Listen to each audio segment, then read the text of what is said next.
नमस्कार दोस्तों, कैसे हो आप सभी लोग। आशा करती हूँ आप सभी लोग अच्छे होंगे, मस्त होंगे।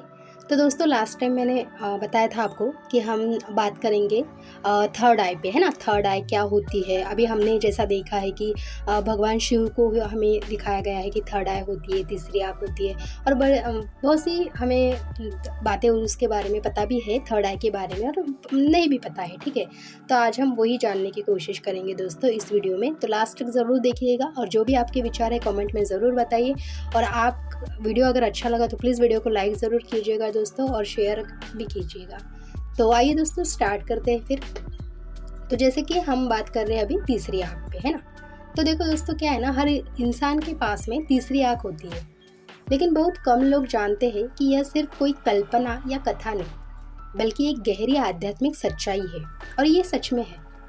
भगवान शिव की तीसरी आँख सिर्फ विनाश का प्रतीक नहीं है दोस्तों, हमें वैसा दिखाया गया था है कभी कभी, है ना। हमें ऐसा मतलब दिल में ऐसा है हमारे बैठे हुआ कि वो विनाश का प्रतीक है, लेकिन नहीं, बल्कि यह चेतना, जागरूकता और सत्य दर्शन का द्वार है।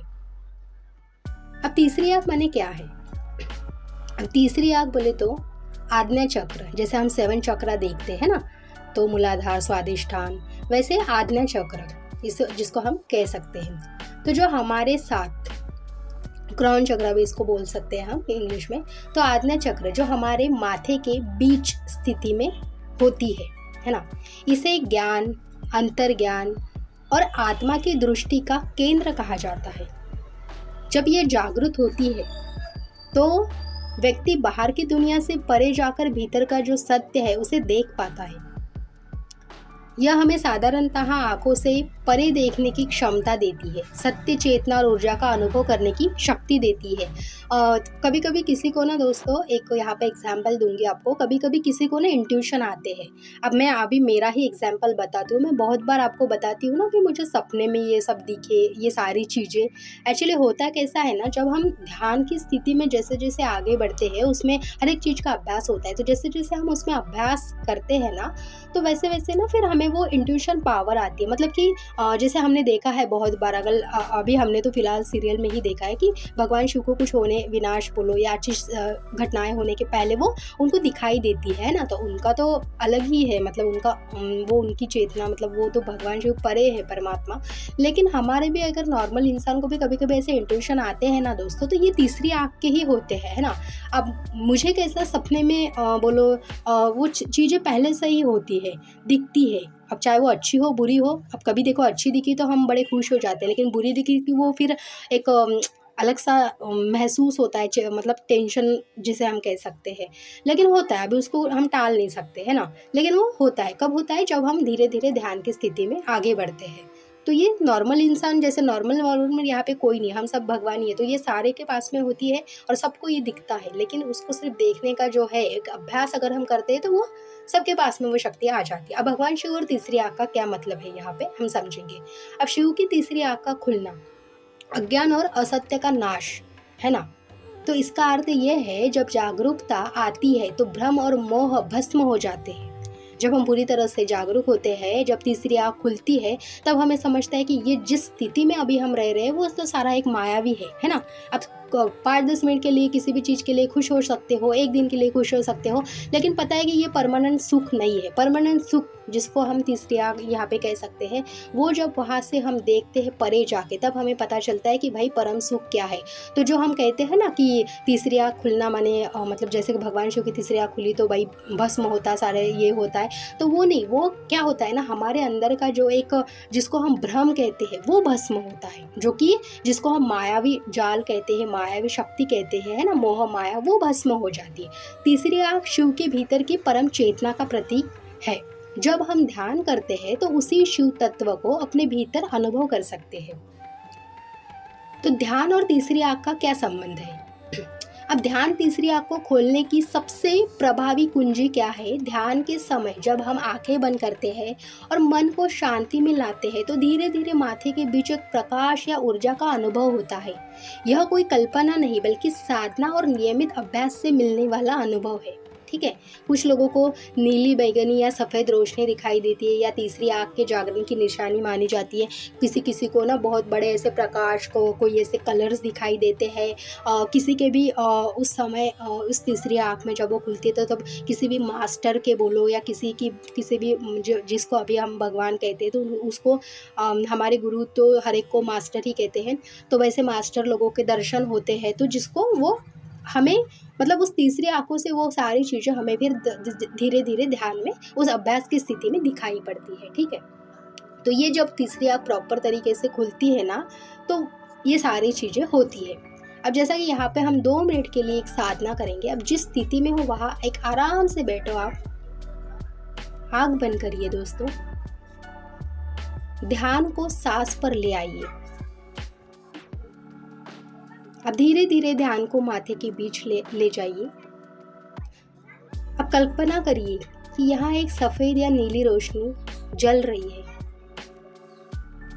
हर सांस के साथ वह रोशनी और गहरी हो रही है। यही तीसरी आँख का द्वार है।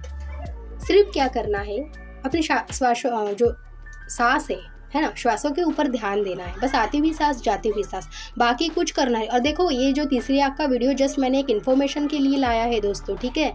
ये ऐसा नहीं कि भाई ध्यान में बैठो और खोलो तीसरी आँख, ऐसा कुछ नहीं होता है। जैसे जैसे तुम ध्यान करते हो ना तुम्हें हर एक चीज़ समझ में आती है। मेरे वीडियो देखो चाहे किसी के भी वीडियो देखो, वो सिर्फ एक ज्ञान के लिए तुम देख सकते हो, बाकी जो नॉलेज है वो खुद का जो एक आत्मज्ञान है वो खुद से ही आता है। और जो ये तीसरी आँख का जो मैं बता रही हूँ अभी आपको, ये जस्ट नॉलेज के लिए है दोस्तों, ठीक है। ऐसा नहीं कि ध्यान में बैठ के तुम खोलोगे और कुछ भी करोगे, ये सब बातें ये है वेस्ट है, ठीक है। ये जस्ट एक क्या है ना, जैसे जैसे तुम खुद के प्रति जुड़ते हो ना तब तुम्हें समझ में आता है कि एक्चुअल में ये सारी चीज़ें जो लोग बताते हैं या जो हमने देखी है वो एक्चुअल में है, और ये सारी चीज़ें हमारे पास में मौजूद है। बस उसे देखने की जो नज़र है वो हमारे पास में होनी चाहिए, ठीक है। अब देखो लाभ और सावधानियाँ क्या है। आत्मज्ञान और अंतर्ज्ञान की शक्ति, भीतर शांति और बाहर स्पष्टता।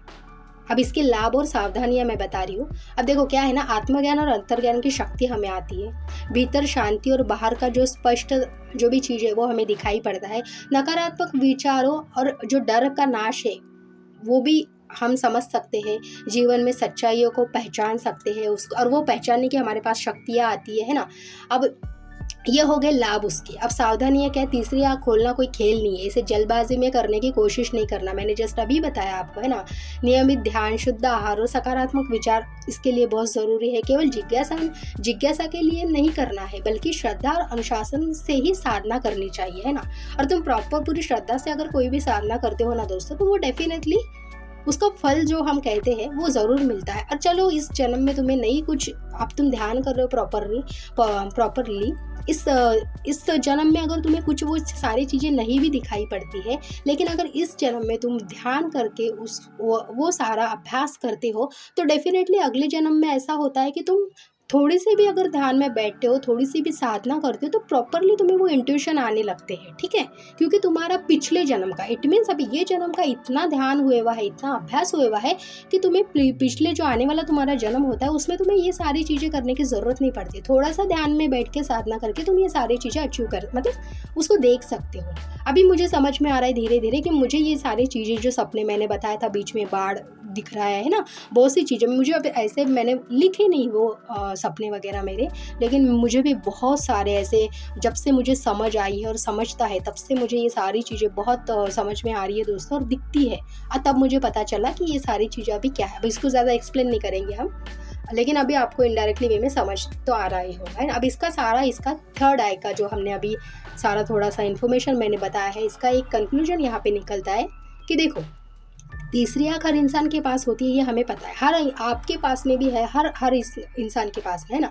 यह कोई अलौकिक शक्ति नहीं है बल्कि हमारी चेतना का गुप्त द्वार है। भगवान शिव का यही संदेश है कि जब तीसरी आँख खुलती है तो सत्य पूरी तरह से स्पष्ट हो जाता है और झूठ अपने आप मिट जाता है। तो आइए दोस्तों ध्यान के माध्यम से इस द्वार को खोलने की शुरुआत करेंगे। और याद रखिए तीसरी आँख को पाना कोई मंजिल नहीं है, है ना, बल्कि ये एक यात्रा है, आत्मज्ञान की यात्रा, जिसको हम स्व का ज्ञान, आत्मज्ञान कहते हैं। स्व का ज्ञान माने खुद का ज्ञान, आत्मा का ज्ञान, जो कि सिर्फ हमारे पास में होता है। तो यही होता है तीसरी आँख, है ना। तो इसको कोई बड़ा ऐसा ये नहीं लेना कि भाई किसी कोई बताता है तो किसी के पास में है ऐसा वैसा, कुछ नहीं, नॉर्मल है। आप भी भगवान है, सभी भगवान है, यहाँ पे परमात्मा के हम बच्चे हैं, हमारे पास में है। बस अभ्यास से वो एक सारी चीज़ें हम उसको पा सकते हैं, ठीक है। तो दोस्तों अगर वीडियो अच्छा लगा तो प्लीज़ वीडियो को लाइक कीजिए और कमेंट में आपके जो भी विचार है वो मुझे बताइए, और चैनल को सब्सक्राइब करना मत भूलिएगा। आपको ऐसे ही नए नए वीडियोस इस चैनल पे मिलते रहेंगे, और वीडियो को शेयर ज़रूर कीजिए। तो मिलते हैं दोस्तों।